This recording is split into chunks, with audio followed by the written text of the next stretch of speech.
araka amin'ny fandiniana ny soratra masina isika miovakely ny salamo fa ny salamo fahatelo amby telopolo amby zato. Salamo fahatelo amby telopolo amby zato manomboka eo amin'ny andinin'ny voalohany hatramin'ny fahatelo. Nitsangana ary hanome voninahitra ny tompo isika. Ho aminareo ny famindram-po sy ny fiadanana avy amin'Andriamanitra sy Jesosy Kristy ilay tompony fiantsoana.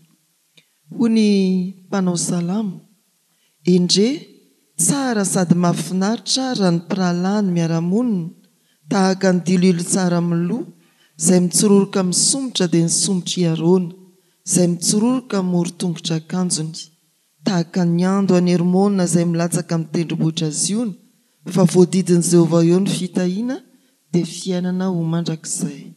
Amen. Hivavaka isika.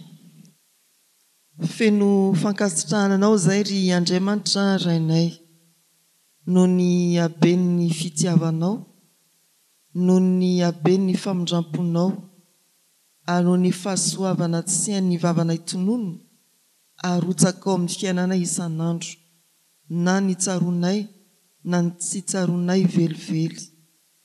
Feno fankasitrahana anao koa izahay raha mbola nofoazonao maraina ary notantaninao tonga soa amin'izao fiaraha-mivavaka maraina izao. Misaotra anao, mankasitraka anao Tompo, fa ianao ny tompo ny fotoana ary nomenao itony ora itony mba hiaonanay aminao. Tafahoana aminao izahay dia menatra sy mangay koa anefa, satria tsaronay mandrakotra anay ny fahadisoana ny eloka mba ampahotana. Mamelahanay noho ny amin'i Jesosy Kristy zanakao. Ny asan'ny fanahinao masina ampiombona anay eto, ahafahanay manome voninahitra anao, fa mbola ahatsiarovanay koa fa eto ianao mamahana ny fiangonana amin'ny soratra masina sy ny hevitra zany, ho fampiorenana ny finoany, ho famaliny indray ny antsonao. Dia mitenena Tompo fa miainanao mandrakariva ny fiangonanao. Amin'ny anaran'i Jesosy. Amen. Efesianina 4:1 hatramin'ny 5. Efesianina 4:1 hatramin'ny 5.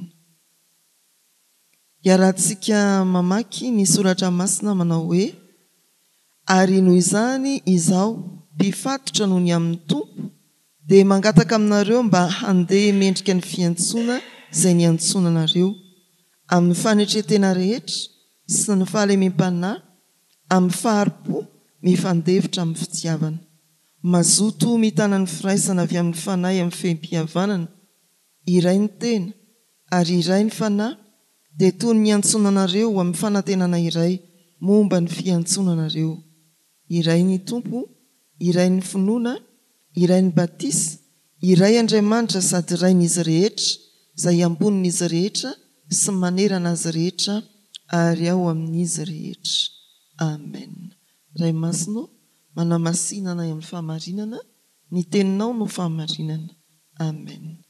Hamarina eto indray ry Tompo fa ivon'ny fivorian'ny olona miantso ny anaranao ianao, ary tario mandrakariva izahay ahatakatra ny asarobidin'ny soratra masina, ny hevitra raketin'izany, ary indrindra hampiatra izany amin'ny fiainanay. Amin'ny anaran'i Jesosy. Amen.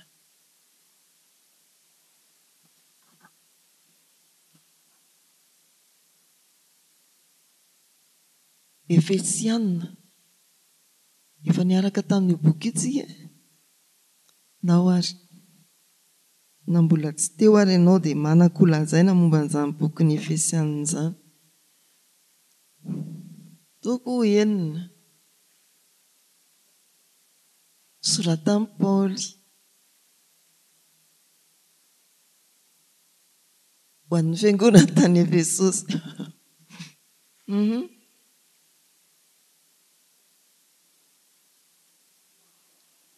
Epistily, antsoina hoe epistily ny fihavanana. Sokajiny epistily iny izy amin'ny epistily Paoly, amin'ny epistily. taiza le izy ny soratana.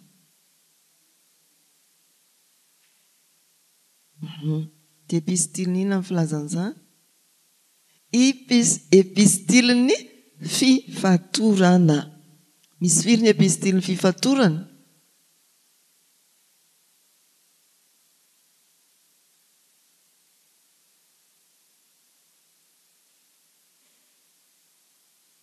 Misy firy ny epistiliny fifatorana?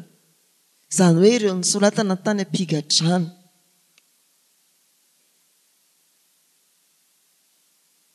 Rehefa manolotra ny epistily Paul dia izaho mpifatotra. Dia aiza ary ilay izy? Mba ataovy devoir hoe izany, izy mifanakaiky eo daholo ry zareo e.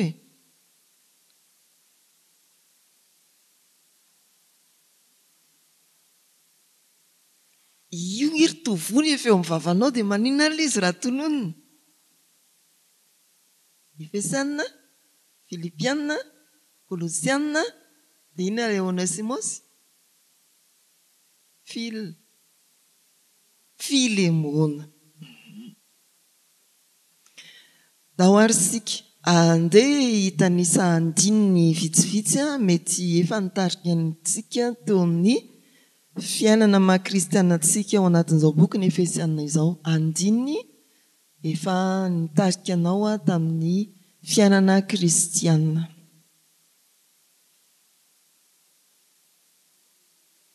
Dorcas izao manakambara be amin'izany fa misy anankiray ny sotomin'ny Dorcas ao anatin'io boky io. Kristy no fihavanantsika, amin'ny toko faharoa.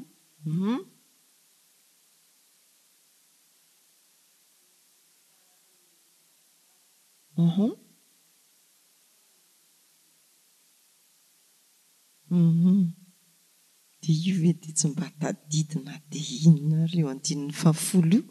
Fa taiza ary nareo tamin'ny ora sy ny fotoana? Inona koa?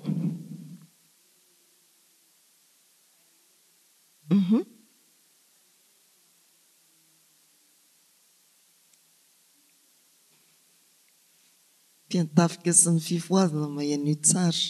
Tsy mitolona amin'ny nofo aman-drà fa mifanahy eny amin'ny rivotra. Tafio ny fiadian'Andriamanitra. Misy fiadiana 7 ao. Fa 7 dia nivavaka fa indraindray adinin'ny olona. Dia ny tsodrano mamarana n'ity boky ity izay fanaon'ny fiangonana. Fiadanana eo an'ny rahalahy, fitiavana amin'ny finoana, fahasoavana eo an'izay rehetra tian'i Jesosy Kristy amin'ny fitiavana tsy mety levona. Dia asika androso eo ambany masika ny taratasy taridalana ny amin'izao fiarahamandinika soratra masina izao.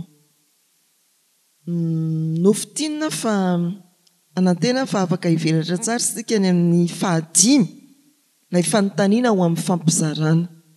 Mba hizary sika hoe tsy handinika soratra masina fotsiny fa tena hianatra sahady, hifampizara sahady, hifanentana sahady ny amin'ny hiainana na hampiarana ilay soratra masina napetraka eo ambany masontsika araka ny fandaharana mofinaina. Ny boky ny Efesiana efa voalazantsika teo nosoratan'i Paoly tany am-pigadrana araka ny Efesiana 3:1, 4, 1:1, 9:20. Ny taona nanoratana azy dia tamin'ny Paoly nentina tany Roma, ilay mamaraparana ny fiainany indrindra 60-62 taonan'i Kristy. Fizarana roa lehibe ny 1 hatramin'ny 7 dia milaza ny fahasoavana sy ny toerana omen'ny tompo antsika mpino. Fa raha izany ny fahasoavana sy ny toerana omen'ny tompo antsika mpino ao amin'ny 4, inona kosa no ahafahantsika miaina izany eo amin'ny fiainantsika. Fitondran-tena takin'izany eo amin'ny fiainantsika. Ny ambany masontsika eto arak'izay dia mitarika ny fizarana faharoa ao amin'ny boky, ny fitaomana ny olona ho amin'ny fiainana mifanaraka amin'ny fahasoavan'Andriamanitra izay efa niantsoana antsika ary miteny indrindra ny amin'ny firaisan'ny mpino, ny firaisan-kina, ny fiombonana, ny fanehoana ny mahatena iray ny mpino. Toko fahaefatra andiny voalohany hatramin'ny fahaenina. Ndeha ary ho raisitsika isan'andinina izany anjara mofinainantsika izany. Eo amin'ny toko fahaefatra andininy voalohany, isy anankiray amaky-mafy amin'ny anaran'ny Tompo. Ilay hoe mangataka dia azo adikako hoe miangavy. Inona ny mahasamihafa amin'ny mangataka sy ny miangavy?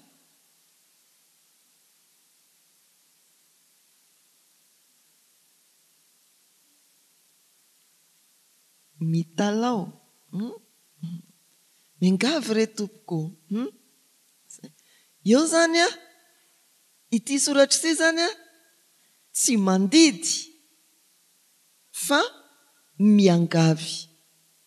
Toy ny mahita sary olona, sary an-tsaina olona mandohalika, mangataka, mitalao, mikiry. Zay tsy hoe misaotra fotsiny zany fa rehefa tena laliana ny voambolana dia hoe miangavy ianareo aho.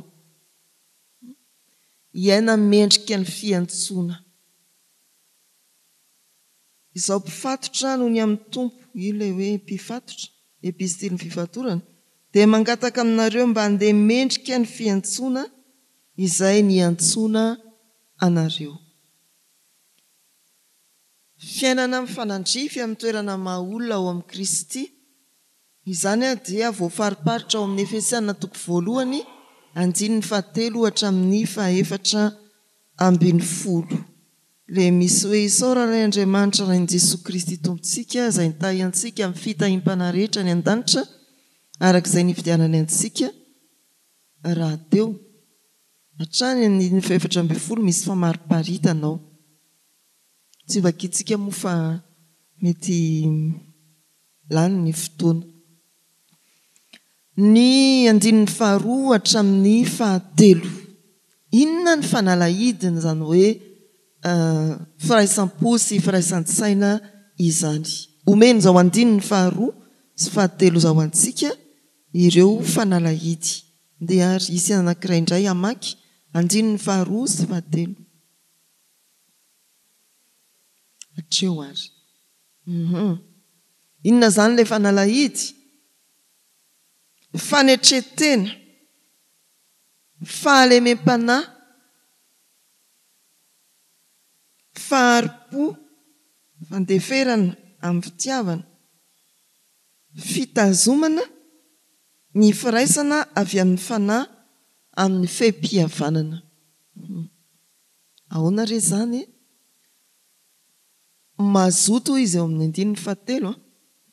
Nasiana anaty fonosany amin'ny taratasitsika hoe mikely iaina, tena hoe mikiry, tena hoe finiavana mihitsy zany ilay andeha iombona. Tsy hoe andeha iombona fa ilay tanany fiombonana. Eo amin'ny taratasy moa dia hoe tsika tsy mamorona n'ilay fiombonana intsony fa ny antsoanantsika dia miazona n'ilay fihavanana na ny fiombonana na ny firaisana avy amin'ny fanahy. Rehefa manana ny fanahy masina zany sika dia maninona? Miombona ho azy. Ary ny ataontsika no ny asan'ny fanahy masina ihany dia mitaiza sy mikolokolo an'io fiombonana io. Mitaiza sy mikolokolo an'io fiombonana io.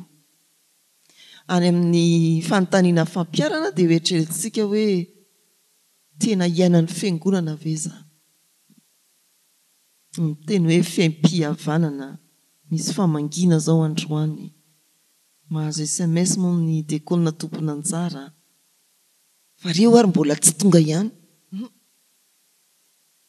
Alefa amin'ny fiangonana manontolo no hoe ny famangin'ny fiangonana dia aoriana izao fampom-pivavahana izao, ohatran'ny tsy nandria ny fiangonana manontolo. Mijoro ihany no mijoro. Zay ilay hoe azomina ny fehem-pihavanana izy io. Aleo ho faty izay ho faty zay aloha dia ody no salady efa any amin'ny fampiarana zany tena mbola sy fampizarana tsara fa mamperitreritra ry havana tia andiny ny fahatelo sy faharoa sy fahatelo ty midiny sika eo amin'ny andiny ny fahefatra hatramin'ny fahaenina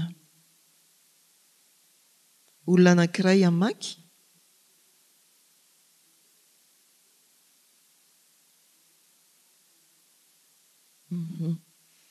ao anatin'ireo andinin-tsoratra masindreo dia misy atao hoe iray fito ndeha ho tany saina azy iray ny tena iray ny fanahy iray ny antso ao moa misy hoe fanantenana iray ny tompo iray ny finoana iray ny batisy iray Andriamanitra sady iray n'izy rehetra jereo io andin'ny fahaenina io iray Andriamanitra sady iray n'izy rehetra ambonin'izy rehetra manerana azy rehetra ary ao amin'izy rehetra tsy tatsony zay tsisy n'ity Andriamanitra ity ambonin'izy rehetra manerana azy rehetra ao amin'izy rehetra sady anatiny no mifono anazy no mifehy anazy zany hoe raha tena manaiky sika hiditra ao amin'ny boatin'Andriamanitra dia mazava ho azy fa sa tsy manao hoe mikatra ao fa tena hoe fiombonana rehefa mibanjana ilay Andriamanitra ray sika dia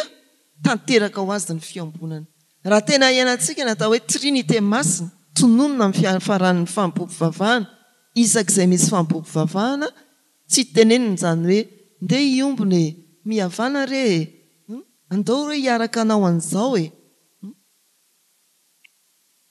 tena zavatra tsy maintsy andeha ho azy amintsika zany raha tena iainantsika ny soratra masina santionany malonantsika eto ny taridalana apetraka Paoly ho an'ny olombo antso tena etika kristianina mihitsy zany ty fiombonany ty jery voambolana anankitelo isika ny amin'ny hoe antso izay miverimberina atao anatin'ity soratra masina ity na fiantsoana na antso fototeny hoe antso io moa dia iaingany ny voambolana hoe fiangonana ireo nantsoana avy amin'ny zay le hoe eglizy kaleo nantsoana avy amin'izao tontolo izao fiantsoana masina avy amin'Andriamanitra araka ny fikasan'Andriamanitra zay le any amin'ny toko voalohany manomboka eo amin'ny andininy fahatelo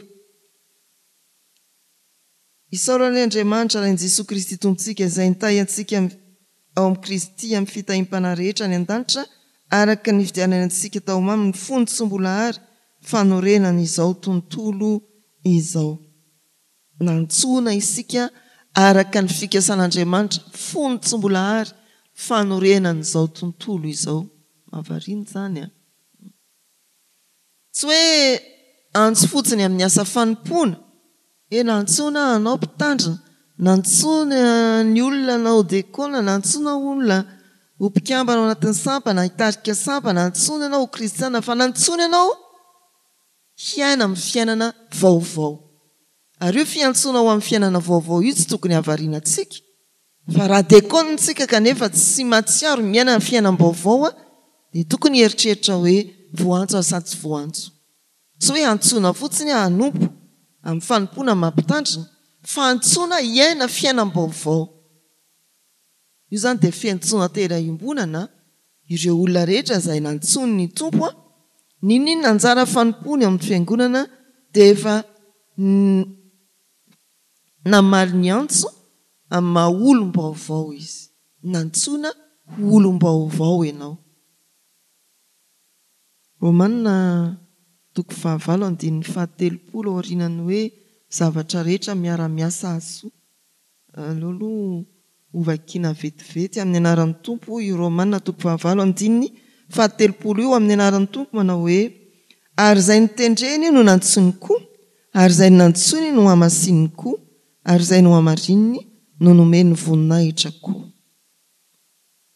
dia hoe nantsona ho amin'izany fiainana feno voninahitra izany sika fa tsy amin'ny hoe asa fanompoana tian'ny fiangonana mahazatra antsika fotsiny izay ny atao hoe fiantsoana fa misy fiantsoana izay tena iombonantsika rehetrareto ninona zara fanompoantsika dia nantsoana ho amin'ny fiainam-baovao feno voninahitra isika.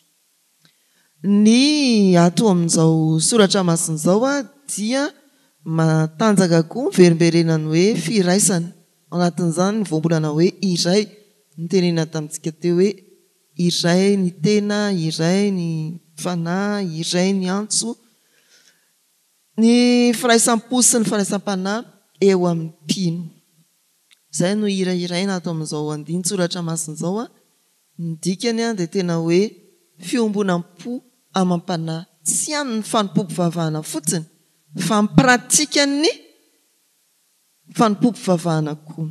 Fanambara tamintsika tamin'ny fotoanandro fa io liturjiantsika amin'ny alahady io dia atsika ampiarina tsara amin'ny fiainantsika andavanandro, manomboka amin'ny fisaorana miafara amin'ny fanomezam-boninahitra an'Andriamanitra ary mifantoka amin'ny trinité.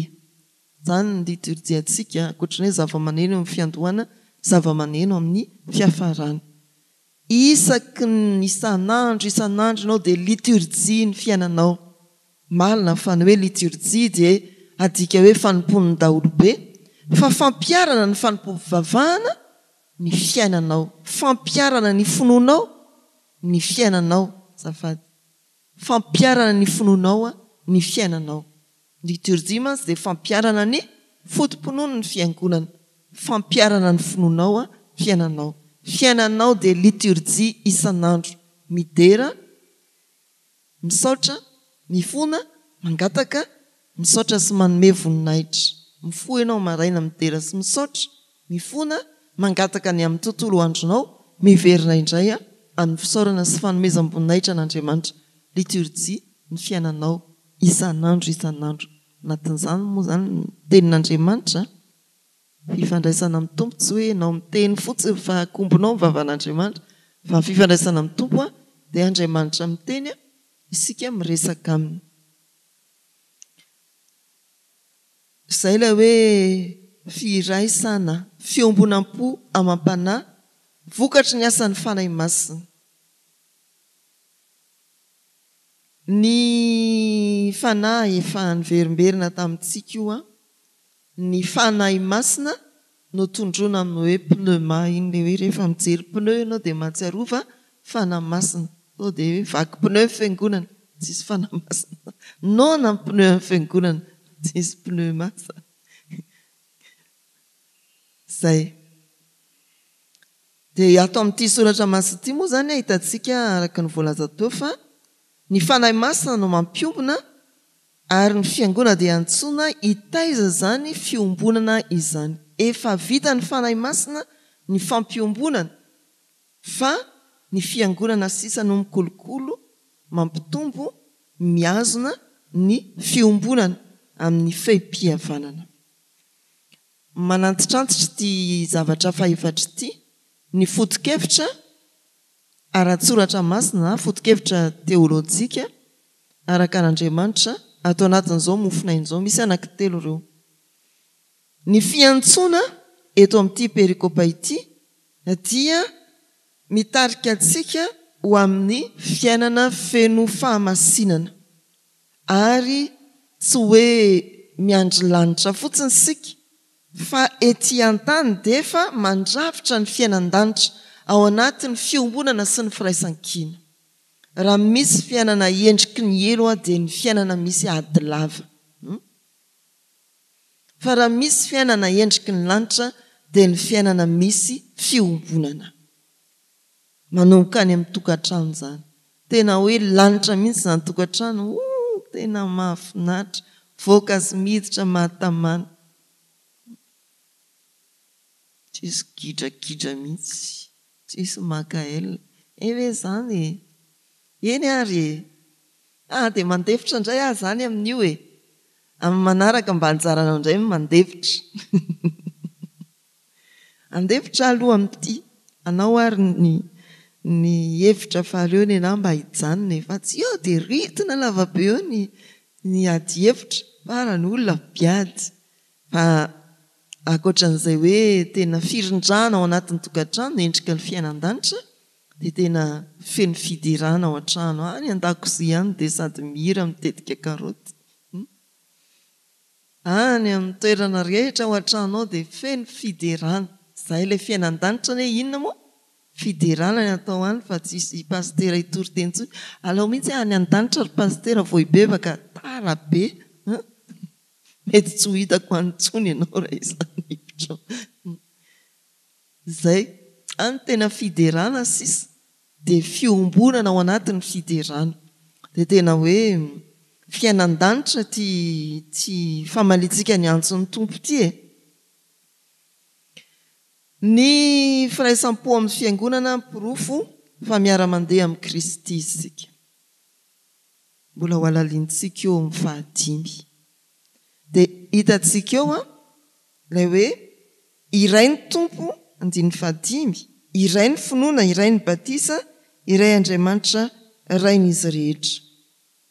Atao anatin'ity perikopa ity dia voalazao ny amin'ny fanahy masina, iray ny fanahy, ny amin'ny Jesosy tompo, iray ny tompo, ny amin'Andriamanitra, iray Andriamanitra sady iray n'izy rehetra.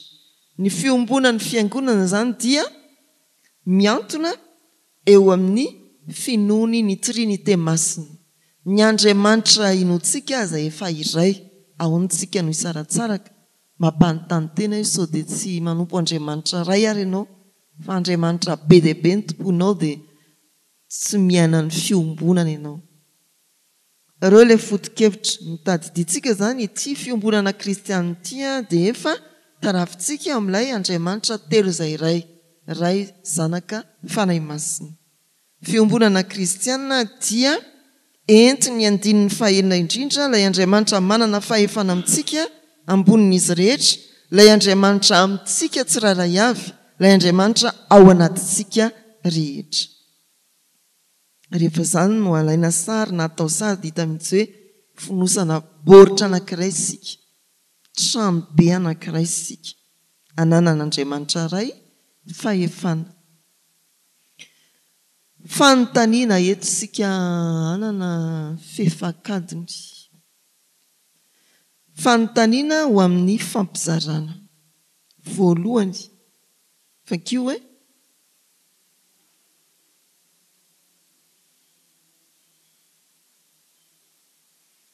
aiza ny andininy mamaly an'io?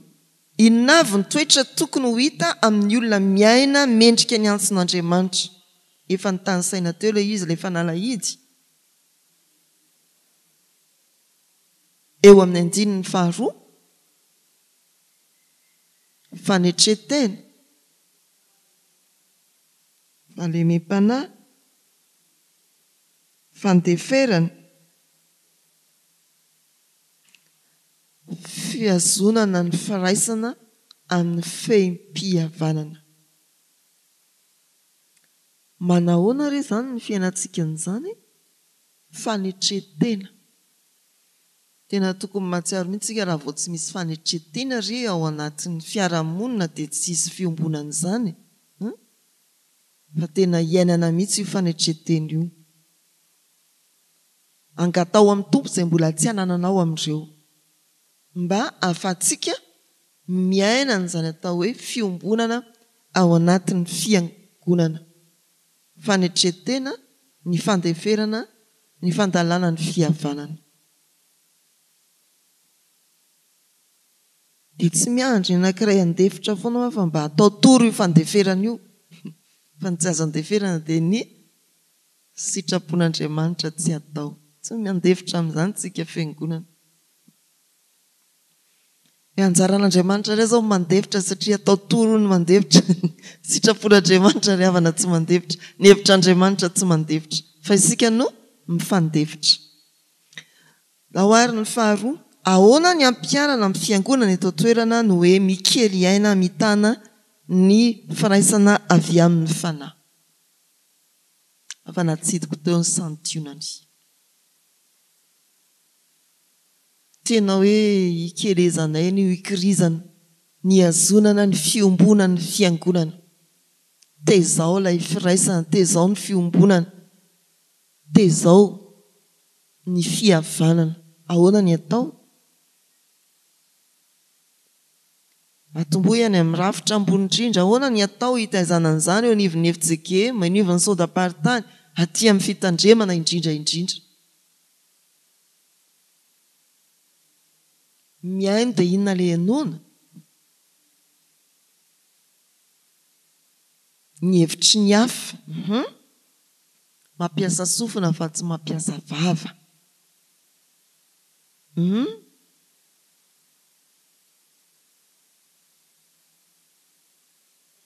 raha miteny hoe rafitra fohy be sodaparitany fitandremana dia inona ny tiako lazaina amin'izany tiako hivoaka ny aminareo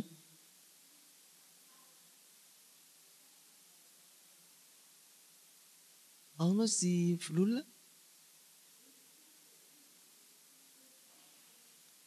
dia aonao zy alisy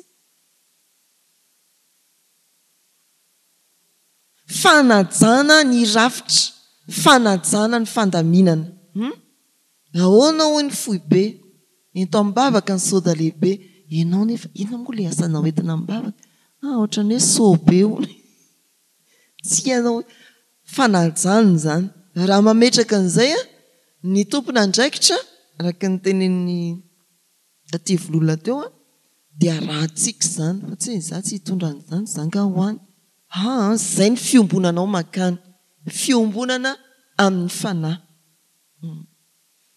rehefa hoy ny synodaparitany hoe fivoriam-be sabotsy sy lahady faharoa ny volana oktobra zay ny fikelezanaina amin'ny fandalana ny fihavanana rehefa hoy ny fiangonana mitsangatsangana alatsinainy pentekosta ndao ikely aina azoto amin'izany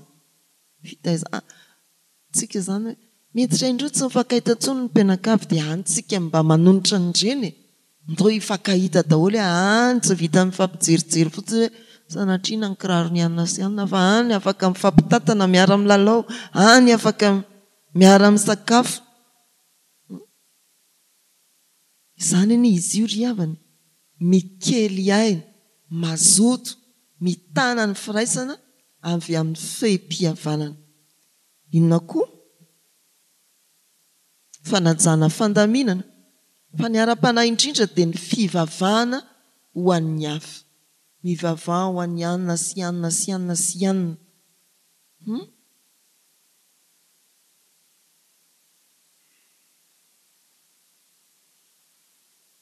fa tsy hoe eto ambavaka dia eo ianao dia ianao ihany ny asainao hitodian'ny olona tsy izy zany fampitaiza amin'izany moa zany tsika inona koa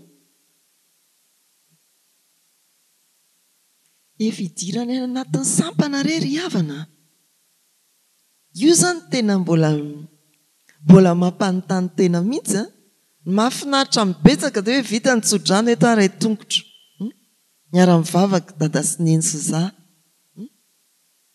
fa ao tavela ry zareo reny mbola mivory nelanela ny fidirana voalohany sy faharoa nefa reny dia fitaizana ny fiombonana ny any tsy hanaovako sampana ty le mivorivory nefa zay mihitsy ilay fikelezanaina ho amin'ny fiombonana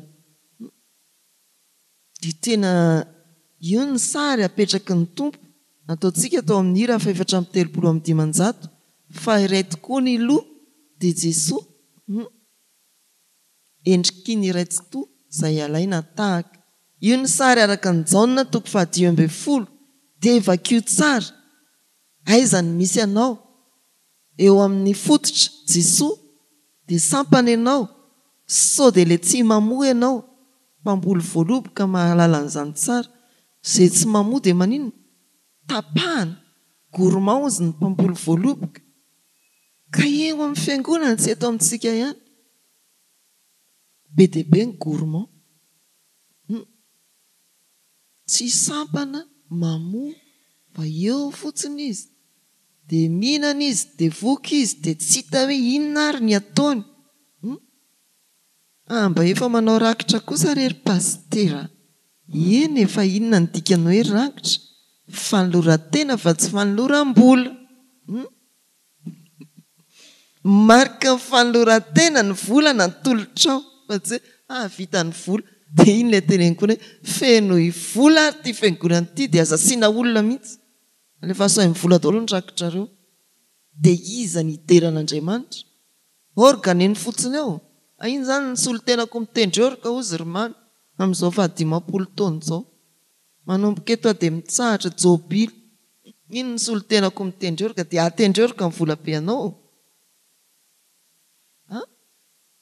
fa fanamariana iny na mivola kely na mivola be tsy manina fa tena hoe ianao manolo teny aizy io tsy ny vola nao tambatambatra eto fa isika mianakavy no ampiraisy ny fanahy amin'ny fanompona amin'ny fiainana vaovao fa tsy iny ny volatra anainy dia ovay vaovao io no olona taloha ovay vaovao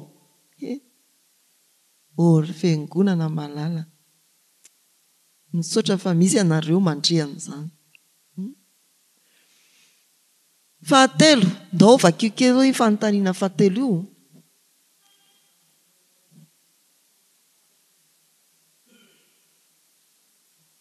iza amin'ireo ray fito no sarotra indrindra ny fiangonana ankehitriny inona no antony inona le hoe ray fito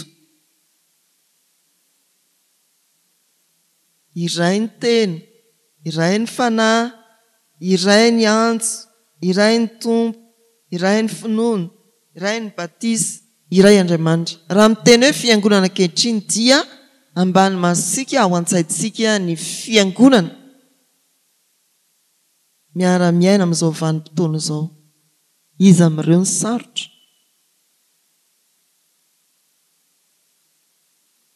iray Andriamanitra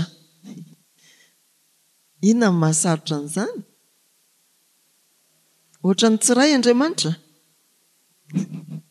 samy manana ny Andriamanina ny Andriamanitra ay dia miteny hoe izay mihinsy atao batisa no vonjeny ka ny batisa dia tsiray fa azo atao fito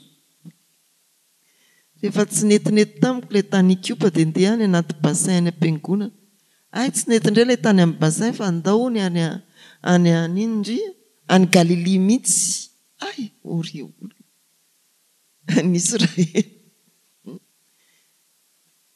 sady tsiray Andriamanitra tsiray mibatisa tsiray Andriamanitra satria misy olona na dia manaraka ny fivavahana aty amin'ny fiangonana aza ny fivavahana kristianina dia mbola manana andriamanin-kafa izy manana fahefana eo amin'ny fiainany io tsy voatery hoe any amin'ny tompo-tsampy fa mety ny tokantranonao mihitsy ny tompo-tsampy anananao evelanao anana fahefana mihoatra nao Andriamanitra ny tokantranonao na ny vady na ny zanaka ataonao Andriamanitra kely ao an-tranao izay lazaindreo ny ekenao aza mivavaka ry anina fa andao aloha mba enareo koa vavaka foana aleo ary aloha mba hijanony ekenao mihoatra n'Andriamanitra izy inona koa hevitry ny havantsika dia le hoe ilay fahafito iray Andriamanitra misy hafa ve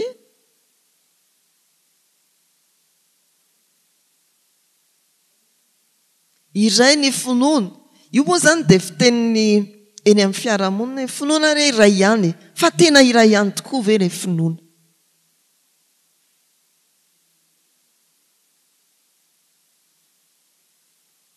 zarazaraina ny fatra ny finoana fa ny finoana eto zany tiany lazaina tena finoana ao amin'ny Kristy ve ilay finoana fa raha vao miteny hoe Andriamanitra ray ihany ny finoana raha vao tsy izy ao amin'ny Kristy io dia mampisalasala Andriamanitra ray ihany fa ray aminy koa Jesoa fa mino an' Jesoa ve le milaza hoe ray ihany ny finoana mino an' Jesoa daholo ve ny olona milaza fa mino dia efa any amintsika any ny valiny misy manao hoe ala ihany no Andriamanitra Mahometa amin'ny mpaminany lehibe fa ny ekempinono ny inona zany silamo zany tsy iray zany ny finoana misy tongeto izy alahady ary andavanandro izy any akafa eto izy manao rakitra any akafa izy maka vola zany kosa ny efa samy hafana sa hoana ry zareo mponina any Akazomanga any fa kambola mihitsy ny fivavahana hafa omena ny ty ianao dia endana amin'ny saron-doha eran'ny tanàny zany mihitsy fampizarana ataon'ny mpiara-miasa eny Akazomanga zany hoe zany ny zavatra atrian'ny fiangonana ny Akazomanga. Tena hoe ity izy ity kristianina fa makafolo izy ikarama isaron-doha fanamariana ny fanarahany antoko fivavahana hafa mandehana ny tanàna tena mibetsaka izany karazana fivavahana eto amin'ny fiangonana izany dia ho avokoa ny mpanao rebareba menamena be raha ny tanàna fivavahana sy no efa any izy any tsika fotsiny tsy mahita dia tahak'izay inery fiangonana atao hoe ndao anao tafika masina narionka tsy mety efa tafian'ny sinosiny bola tsy taitra ihany ikamofla fotsiny atao am-piangonana ato ndao mba harovana amin'ny mpiray firenena amintsika zareo mirotsaka dia mirotsaka tsika milatsaka dia milatsaka eny ary havana ao amin'ny fanontaniana fahaefatra ahoana no hahafantarana fa miaina mendrika ny fiantsona isika amin'ny fiainana andavanandro tsy ato amin'ny fiangonana fotsiny fa any amin'ny fiainana andavanandrotsika kosa indray io no mario fa raha ato amin'ny fiangonana dia fanompoana any amin'ny fiainana andavanandro fijoroana vavolombelona tsy anenao any anaty rakitra irahira-pivavahana ilay manaty rakitra tsia fa any ianao mijoro vavolombelona na tianao manompo an'Andriamanitra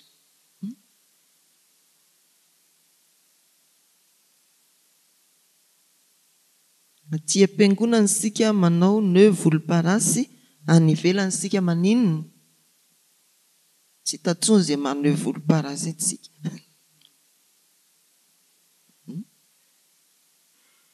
ndao ary ahoana re ny hafantarana fa miaina mendrika ny fiantsona ianao ina le hoe fiantsona teo tsy hoe ny mahadekona ny mahampitandrina ihany iny le atao anaty fiangonana fa ny anehoanao fa tena miaina fiainam-baovao ianao any amin'ny fiarahamonina any fitondratena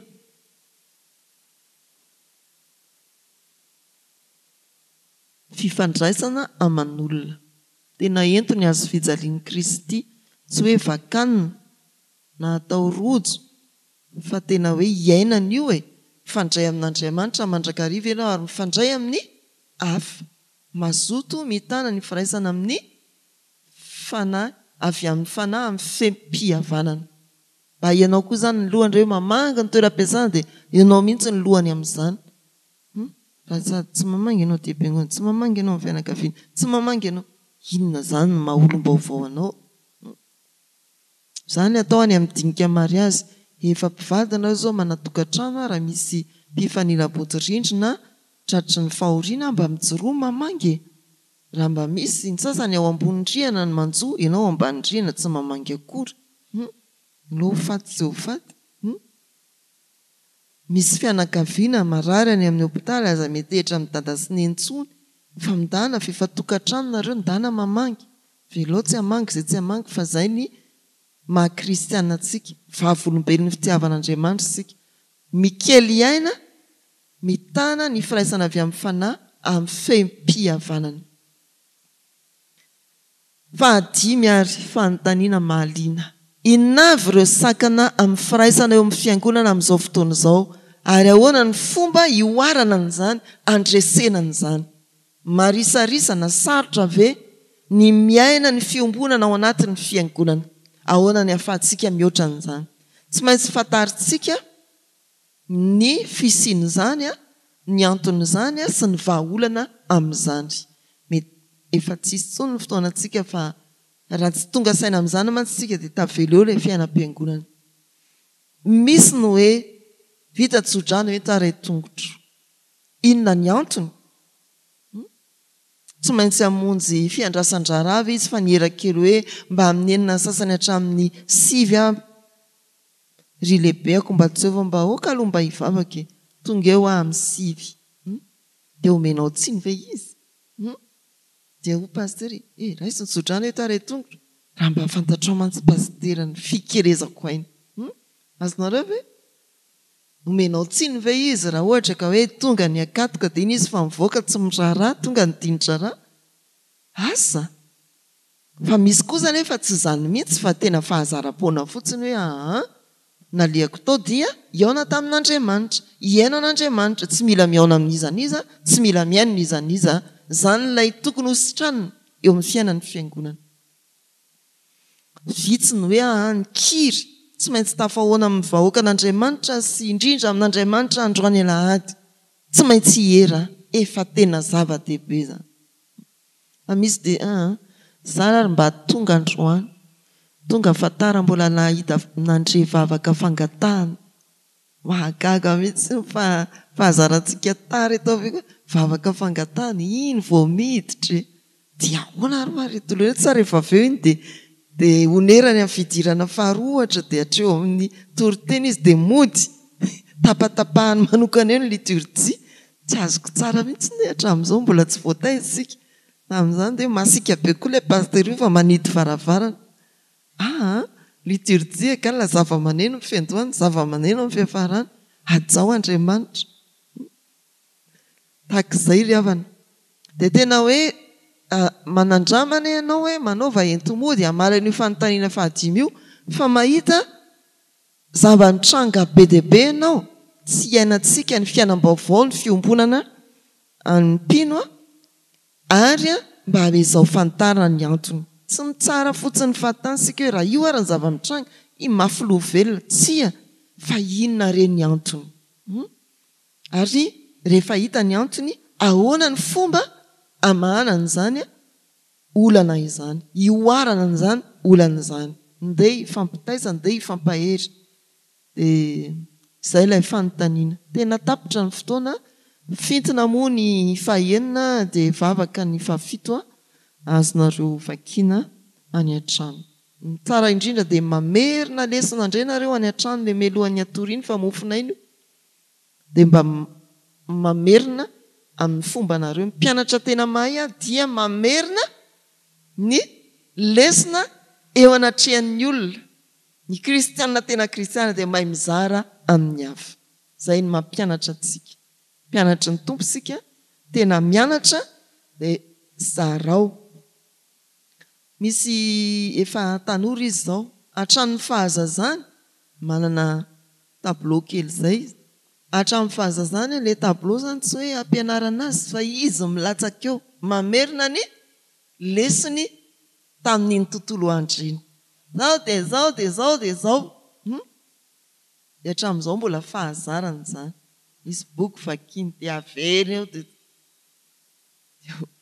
ozy indraindray tsy vonona amin'izany ny lohako fa boda ny lohako. Fa tena hoe fomba ny mahazatra azy mihitsy zany hatramin'ny fahakely. Dia izay mihitsy sika kristianina, nampianarina sika avereno ny lesona, mijoro indray mampianatra ny hafa.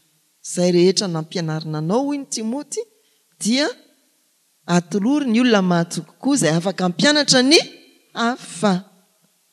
Tapitra, efa mihoatra ny fotoana. Hivavaka isika ry havana. Andriamanitra rainay eo misaotra anao izahay fa afaka mbola niaraka tamin'ny fandiniana ny soratra masina. Misaotra navelanao isaintsaina ny hevitry ny teninao ary indrindra tsy ho tafandrimandry fa hampiatra izany eo amin'ny fiainanay andavanandro. Fanahy masina ary tompo ampitombo anay amin'ny fitiavana ny teninao, amin'ny finiavana anaraka antsakasiandavana ny sitraponao. Fanahy masina koa hanampy anay hafahanay mizara izay nomena anay amin'ny hafa, na any amin'ny toeram-piasana izay ary indrindra any amin'ny tokantrano nametrahanao anay. Ankehitriny isaraketo dia velarinay tsy misy afeninay eo am-pelantananao ny fandaharam-potoananay amin'ity tontolo andro ity, na amin'ny fanompona na amin'ny fijoroana ho vavolombelonao, mba ho tanteraka araka ny sitraponao ny zavatra rehetra. Ampaherezo izahay raha reraka ary ataovy mahay mankasirika anao raha tojo fahasoavana manokana. Tsaronay ny mametraka eo am-pelantananao ny tsy salama rehetra, ny manamanjoa, ireo mpiarabelona amin'ny sedra olana araka ny sokajiny avy, ny firenenay, ny fiangonanao indrindra ny sinode fitsikema amin'izao anatin'ny fanomanana ny sinode lehibe izao. Miombona izahay ampoam-panahy, manona ny vavaky ny zanak'Andriamanitra manao hoe rainay izay ny an-danitra. Ho amasinina ny anaranao, ho tonga nay ny fanjakanao atao any ny sitraponao ety an-tany ho taky niny an-danitra meo anay no izay nasahanzao anay ary mamelany eloka itaky namelanay izay meloka taminay aza mitondra anay amin'ny fakapanahy manafahanay amin'ny ratsy anao ny fanjakana sy ny hery ary ny voninahitra mandrakizay amen. Raisoa amin'ny fatokina ny tsodrantronona amin'ny anaran'ny tompo fiadalana ane ho an'ny rahalahy ary fitiavana mba amin'ny finoana avy amin'Andriamanitra ray Jesosy Kristy tompo ny fahasoavana ane ho amin'izay rehetra tian'i Jesosy Kristy tompontsika amin'ny fitiavana tsy mety levona amen.